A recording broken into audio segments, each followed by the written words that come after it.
The way to grow a YouTube channel remains remarkably consistent regardless of where you are. The answer is the same, and it lies in whether or not you're giving the YouTube algorithm and your viewers what they want. You've probably seen your videos get an initial pop of views like this and then plateau off. This means YouTube did show your videos, but your videos didn't necessarily give YouTube what it wants. So the algorithm stopped showing your videos to another batch of people. And figuring this out is the hardest part. Think about it like this. For whatever topic or niche that you're in, there are only a certain number of views, and YouTube allocates more views to larger creators making the same content on the same topic because they've built more trust with the algorithm. Makes sense. And most people don't know that YouTube doesn't just have one algorithm. There are multiple algorithms that have the same goal of keeping the viewer on the platform because YouTube makes money from ads, and they sell more ads and make more money on the channels that actually get viewers to click, watch, and keep watching. It's not personal. I'll cover what drives the main algorithms in a second, but you have to understand that YouTube will show your videos to more people when they trust that your videos will get the watch time and the clicks, of course. And when you're small and getting low views, you are still building trust, and you're just simply in that dating phase with YouTube, and you haven't really moved on to the committed relationship phase yet. YouTube wants to trust that if they show your videos, people will click and they will watch. So how do you move from this dating phase to the relationship phase? You give the different algorithms what they want. Let's start with the YouTube search algorithm, which is mainly a pull engine. Let me explain. When a viewer searches something, they want a result, and there's high intent for the viewer to watch a video. They are literally searching for a topic or an answer to a specific problem, and they want that answer right now. This is your highest intent audience, and technically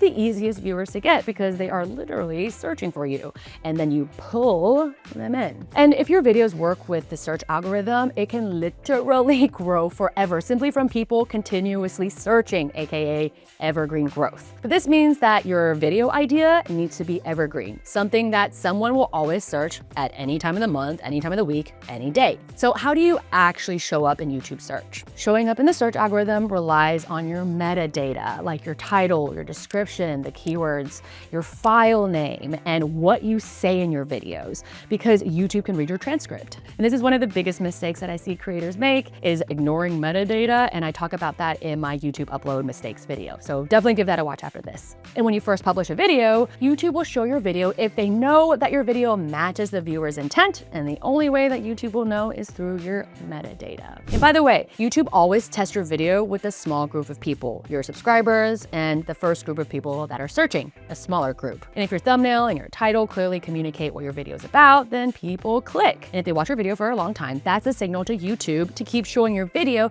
to even more people. But if the viewer clicks out immediately, then your search ranking will drop. And since we're talking about the search algorithm here, you do need to do keyword research and put those actual words and phrases that viewers are searching into your packaging and your metadata. My team and I at GROUPHUGS, we use VidIQ for YouTube keyword research because I love how when you type in a keyword into VidIQ or a phrase, it will suggest related terms and a bunch of terms that I may not have even thought about. And my favorite thing about VidIQ is that it shows you the search volume and the competition. And generally, if you're a smaller channel, you want to go with terms with lower competition and good search volume. And we've grown so many business channels this way just by focusing on YouTube search and Google search and AI, because these are the people that are searching that are most likely to become paying customers. So for YouTube to show your video to more people after that initial pop, you need to make sure that the viewers are actually staying. And so the way to do this is confirm the title of your video and your thumbnail, aka why they clicked, right at the beginning of your video. Restate the title or thumbnail text in the first few seconds of your video. Put relevant imagery on screen that confirms it, and it proves that you have the answer with your experience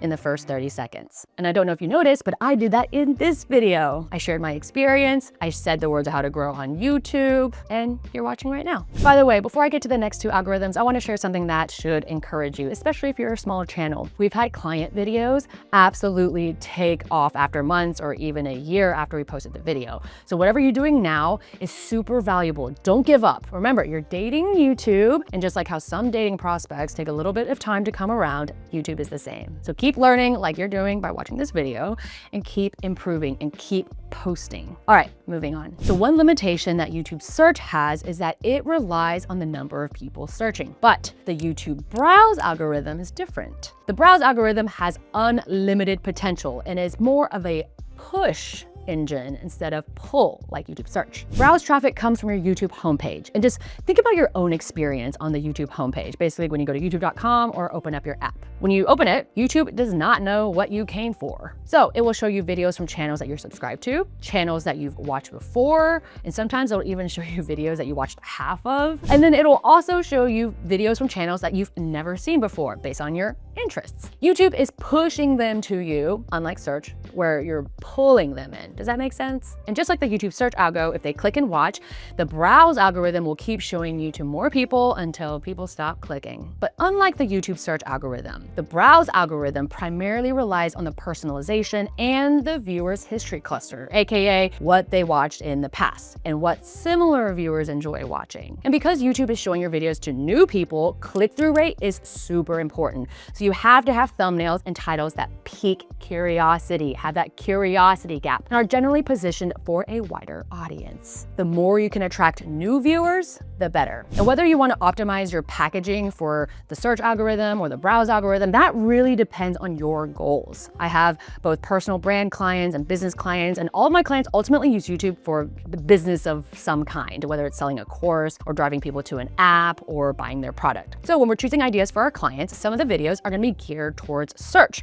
so that we're showing up when that high intent audience is searching and looking for a solution, and we show up and like, hey, look at us, we're the perfect solution for your problem. And then on the other hand, some of our videos that we choose for them are made for mass appeal. So they reach more people, and that way more people know about their brand or product. And sometimes a video can hit both algorithms, and when that happens, that's the jackpot. The first step of growing a channel is choosing good YouTube ideas, and there is so much to cover on this topic, so I'm gonna cover how to choose killer YouTube ideas in my next video, which is actually part of a free YouTube course I'm putting out on this channel. And for those who have subscribed a long time ago, I know I took a big hiatus from posting. I'm so sorry, but that's because we've been super busy at my YouTube agency, GROUPHUGS, servicing our clients, and we have since expanded our team, and now I have more time again. So I am back, baby. And since my agency literally can't take on every single client that wants to work with us, I'm gonna share everything in a free course, because the hardest part of growing on YouTube is not learning the information, it's literally doing the dang thing. If you're new, subscribe for the 12 video course that I'm dropping each week. Okay, so there's one more algorithm that I'll cover before getting into what channels, especially small channels, should be refining. The YouTube suggested algorithm is getting your videos to show up on the watch next if you're on desktop, or right below the video that they're watching on mobile. So if YouTube search is a pull engine, browse is a push engine, the YouTube suggested algorithm is more of a context engine. This means that suggested focuses on your watch patterns and what people are frequently watching together in this same YouTube session, and YouTube puts them in these topic clusters. This algorithm really cares about the viewer journey, and it keeps suggesting videos that are going to keep the viewer binging and not click out of YouTube. Remember, YouTube wants that advertising cash money, and when a viewer goes from video to video, they rake in that post-roll and pre-roll ad. It's not personal. So to tap into the suggested algorithm, when you're choosing what videos to make videos that pair well with popular videos on that topic or niche. Make bingeable series and put them in playlists. And a lot of times YouTube will suggest longer and longer videos because they want to keep you on the platform. So it's helpful to also make videos of varying lengths. Let's say the most popular video in this space is 5 minutes. Make your video 8 minutes. Now, this does not guarantee that your video is going to show up, especially if it's just fluff, but it can help. And if you remember anything about the YouTube algorithm, because I know I just threw a lot at you, the search algorithm serves viewers who want an answer right now. The browse algorithm wants you to entertain and to pique interest and curiosity. The suggested algorithm wants you to keep viewers in a rabbit hole. When you're a small creator, your videos are building trust with YouTube and your viewers. Building trust means you are posting consistently and giving clear signals to YouTube and your viewers about who you are, what your channel's about, what your videos are about, and what value you bring. And yes, thumbnail title matter for click-through rate, and your hook and your first 30 seconds really matter for your retention, because YouTube doesn't even count a viewer unless they watch for 30 seconds. But there's something that I don't hear a lot of creators talk about that really impacts retention and subscribers. So everything I've covered thus far is you building trust and your relationship with the YouTube algorithm. So now, how do you do this with the viewer? This comes down to several things. First, The value that you're giving your viewer. Did you entertain them? Did you educate them? Did you answer their question? Did you deliver on your promise from your title and thumbnail? And all that goes to say, did you make their time spent on your video worth their while? This is up to your content, your expertise, and what you actually have in your video, okay? That one is pretty self-explanatory. But now this next part is a lot more nuanced, and it's your charisma, your personality, and how you come off in the video. If you are in an educational channel, you need to sound confident while also providing value and information. If you are a lifestyle creator, you need to feel relatable or aspirational if that's your brand. And regardless of your niche, charisma and personality matter a lot. People like watching and learning from people that they like, just like in real life, like in dating, you know? And if you weren't born with riz or camera-ready confidence, the time to figure it out is when you are small, because less people are watching your videos, and so you get to work on it. And it really depends on who you are. For example, some of my clients are best when they read off a script or a teleprompter. Some work better off an outline and just speak from the heart. You need to figure out your style and what works for you. But of course, I want to help as much as I can. Something that you may not know about me is I'm also a professional working actor. And one of my videos in my free YouTube course series is on YouTube presence, camera presence, and how to show up confidently or give off whatever vibe that you want. And another factor is your pacing. So many people watch videos on 1.5x or 2x.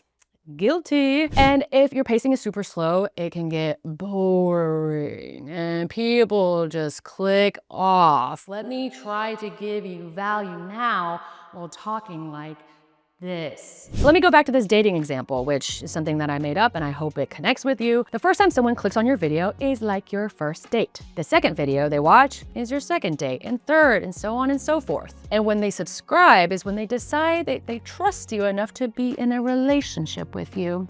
I love you. Really? Really, really.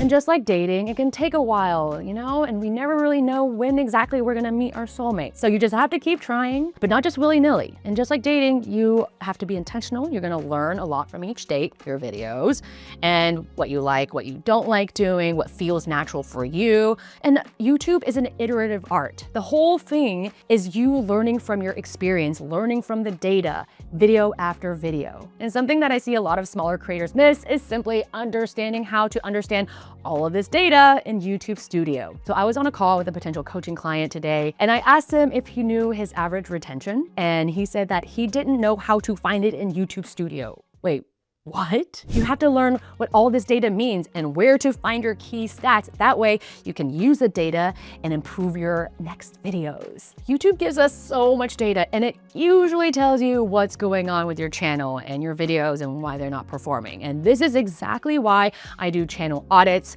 and review calls with channels that aren't quite ready to work with my full agency team. And ultimately, if you don't know how to read your data and draw conclusions, you're not gonna be able to learn from your videos. So you wanna book a channel audit, go to grouphugs.co, click creators, and then the audit you can book and pay right there. And of course, my YouTube Studio tutorial will be an entire video in the free course that I'm launching here. And I just have a feeling that it might be the longest video, but we'll see, because there's just so much to cover. All right, moving on. So what else do you need to grow your YouTube channel? Let me tell you a horrifying story. I had another call with a creator recently who said that they use fancy AI agents to scrape Reddit and Twitter for what his target audience is talking about, to help him choose topics and to write his script. On the surface, that's pretty dope. I am in full support of using technology to make your videos better. But his videos were not getting over 100 views, and he's made hundreds of videos and probably spent a lot of time making them. And so I just had to ask, excuse me, sir, are you doing any research on YouTube? And you can probably guess what he said. My jaw dropped when he said no. So don't be like him. Use technology, but don't be like him. And if you're watching this video, I am so sorry. I am always really blunt and honest, and I don't like to sugarcoat. So that's who I am. It will be nearly impossible to grow on YouTube if you don't know what actually works on YouTube, because YouTube is unlike any other platform. You have to study what is currently working on YouTube, because what has worked 5 years ago, 10 years ago, is not actually what may work today. And what's really interesting is what worked 10 years ago might actually end up up coming back. So you always have to stay on top of what's actually working on YouTube. And to figure out what's working on YouTube now, you aren't just searching and seeing what top videos come up for your topic. When you're doing YouTube research, you're specifically looking for outlier videos, videos that show up that have a ton more views than subscribers and that are currently getting viewers and have view velocity. I also use the VidIQ plugin for this because right on YouTube, I can easily see how many subscribers a channel has, obviously how many views, but also how many views per day, VPD, or if it's getting a ton of views, views per hour, VPH. And VidIQ also gives you an outlier score, which is the whatever number X. And this is about how many times, AKA folds, this video is outperforming the average video on their channel. And when you do find one of these outlier videos, this is your signal that there is something to learn from this video. Maybe it's their title and thumbnail. Maybe it's the hook. Maybe the value in the way that they are positioning whatever they're talking about is amazing. Maybe the editing is incredibly engaging. Watch those videos, study it, and learn from them. And I'll go more in depth on the whole YouTube research process in my next video, which is how to find killer YouTube video ideas. But please listen up right now. It can be so tempting to copy these videos. And yes, that strategy can work to a certain extent, but you will only be super successful on YouTube if you're adding new, fresh ideas to the platform. And YouTube loves channels that are bringing something different, because why would they choose to push your video when there's one just like it and maybe better with more views? Think about that. So when we find these outliers for our clients, we use them as inspiration. We look at what can we learn from it, and then what things can we take into our own videos without copying, do our own spin. And even if we're making a video on the same topic, I always want to add something new and have a fresh angle. After all, YouTube is called YouTube, not copy what everyone else is doing too. And just like how it took me over 3 decades to figure out who the f I am, it takes time to figure out what works for your channel. So don't need to rush it. By doing the things that I'm gonna talk about on this channel, staying consistent, keep posting, keep learning everything I just talked about, you're gonna get there. And it is not gonna take 3 decades. I am sure of it. Now, the final piece that I think will ensure that you get out of small creator jail, limbo, hell, whatever you wanna call it, drumroll, is your mindset. Now, before you click off, this is honestly the most important part. You can't go into becoming a YouTube creator thinking, Oh, I'm gonna make a video and it's gonna pop off and it's gonna be amazing. Or even, I'm gonna make 5 videos, 10 videos, and then I'm gonna get there and it's gonna be awesome. There's gonna be so many subscribers, blah, blah, blah, blah. no. Mr. Beast even said that your channel isn't anything until you make at least 100 videos. And he's not wrong. The reason he said this is because the most successful creators know that YouTube is a long-term commitment, just like a long-term relationship. And with each iteration, with each video, you're getting better at choosing your videos, showing up in your videos, your thumbnails and titles are getting better, and you're editing everything. And when I work with clients, I tell them straight up, I'm like, all right, for us to work together, you have to have the mindset of being committed for at least 5 to 10 years. You're gonna pop off before then, but you have to keep creating and keeping that beginner's mindset as if it's going to take a full 10 years. This is a long-term relationship with YouTube, with your viewers, and also with yourself. And I'm not perfect. I'm literally taking my own advice right now because I took a year off of posting on YouTube, but I'm back and I'm better than ever with so many new learnings from my clients, and I'm so excited to share with you guys. I got this, which means you got this, and I got you, okay? So don't quit. I'm not. Anyways, I'm really excited to be back on YouTube. So if you've made it this far, thank you so much for watching, and watch one of these videos next.